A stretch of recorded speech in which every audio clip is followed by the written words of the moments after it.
आप लोगों ने विक्रम द वाइस किंग कहानी तो बच्चों को पढ़ाई होगा, जो कि आपके क्लास 4 के चैप्टर नंबर 3 है ना, विक्रम द वाइस किंग। ठीक है, तो आज इसी में छोटा सा रोल प्ले हमारे टीचर्स के द्वारा दिखाया जा रहा है।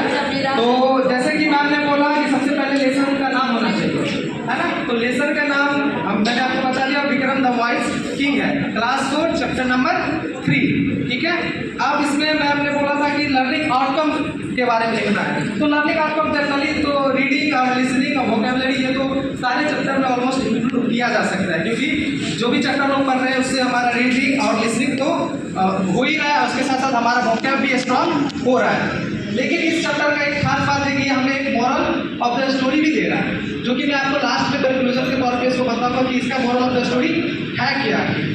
और इसमें अगर एक्टिविटी की बात करें तो एक्टिविटी सबसे पहले हम वार्म अप करवा सकते हैं। वार्म अप में हम बच्चों से पूछ सकते हैं कि एक्चुअली राजा का दरबार कैसा होता है। आप लोग कभी मूवी में देखा है, कार्टून में देखा है, या आपको कभी ऐसा कुछ पता है, तो वो सब नॉर्मली हम बच्चों से बात करके उनका एक्टिविटी हम करवा जान सकते हैं। और इसका इस चैप्टर को कराने का सबसे बेस्ट तरीका मेरे समझ से लगा कि हम इसको रोल प्ले के माध्यम से बच्चों को दिखाएं। इससे क्या होगा कि बच्चा लोग इंटरेस्ट लेंगे, क्या कि अरे सर मैम कर क्या रही है हमारी, पता नहीं कि अरे आप लोग भी देख रहे हैं सर यार क्या होने वाला है यहाँ।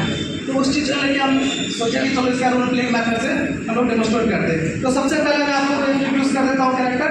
ये मैम गीता है, ये चाइल्ड का कैरेक्टर कर रहे हैं, और ये मैम लीला है।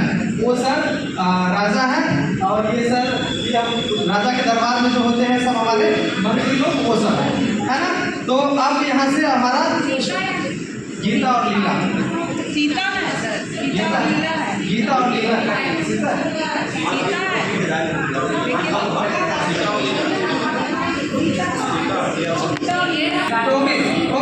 Okay I am sorry Sita ही है, ठीक है, सीता है और ये लीला है, और राजा साहब है और वो लोग मंत्री है। ठीक है, तो चलिए हम लोग यहाँ से स्टार्ट करते हैं। सबसे पहला सीन हो रहा है कि दो माँ एक बच्चे के लिए लड़ रही है। ये बच्चा मेरा है, ये बच्चा मेरा है, नहीं छोड़ो, ये बच्चा मेरा है, नहीं ये बच्चा मेरा है। जैसे कि आप लोगों ने देखा, दो माँ एक बच्चे के लिए लड़ रही है कि ये बच्चा मेरा है, ये बच्चा मेरा है। आखिर इसका फैसला कैसे होगा? इसके लिए ये लोग राजा के दरबार में जाके गुहार लगाते हैं कि महाराज ये बच्चा मेरा है, ये बच्चा मेरा, इसका फैसला कीजिए। अब ये लोग राजा के दरबार में जा रहे हैं। ठीक है, ये बच्चा मेरा, इसका फैसला राजा साहब ही करेंगे। राजा साहब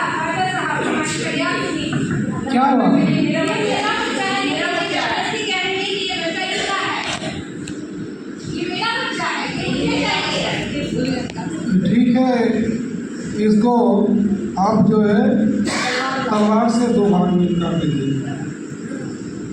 अब देखिए, राजा के दरबार में गए, राजा साहब ने सोच समझ के उन्होंने फैसला लिया कि we should divide this children into two part, मतलब इनको बच्चों को दो भाग में बांट देते हैं, हाफ हाफ कर देते हैं। उससे क्या होगा कि एक पार्ट बच्चा ले लेंगे, एक पार्ट बच्चा का दूसरी, एक लीला और एक पार्ट सीता ले लेंगे। तो इसके बाद देखते हैं मदर्स का क्या रिएक्शन है।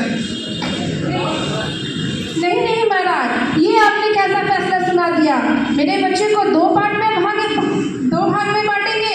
इससे तो अच्छा है कि आप मेरे बच्चे को उन्हें ही दे दीजिए। कम से कम मेरा बच्चा इस धरती पे जीवित तो रहेगा। मैं इससे दूर रह सकती हूँ, लेकिन इसके बिना नहीं रह सकती। आप क्या बोलना चाहती हो? आप जवाब दीजिए।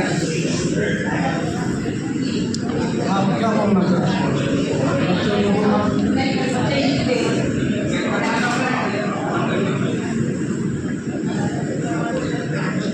तो जैसे आप लोगों ने देखा, सीता जो है वो साफ साफ शब्दों में कह रही है कि नहीं महाराज, आप ऐसा ना करें, इस बच्चा को आप लीला को ही दे दें, एटलीस्ट इससे उनका बच्चा जीवित तो रहेगा।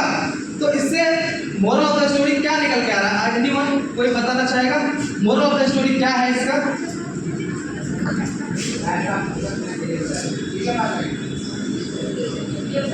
बच्चा सीता को दे दिया जाए। आप लोग बच्चा सीता जी को, राजा जी का फैसला है कि बच्चा सीता को मिल जाए। अच्छा, अब ये आप लोग स्टोरी सब जान रहे हैं, ठीक है, शॉर्ट टाइम में थोड़ा सा अच्छे से उतना नहीं हुआ, बट जो भी था, इससे मोरल ऑफ द स्टोरी क्या निकल के आ रहा है? कोई बताना चाहिए क्या है मोरल?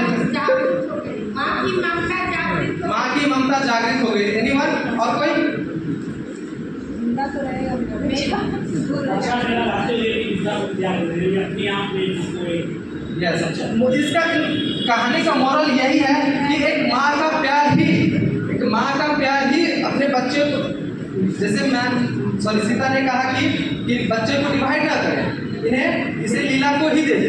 ये क्या दर्शाता है कि एक माँ ही अपने बच्चे के लिए ऐसा सोच सकती, ऐसा कर सकती है ना, एटलीस्ट वो जिंदा रहेगा।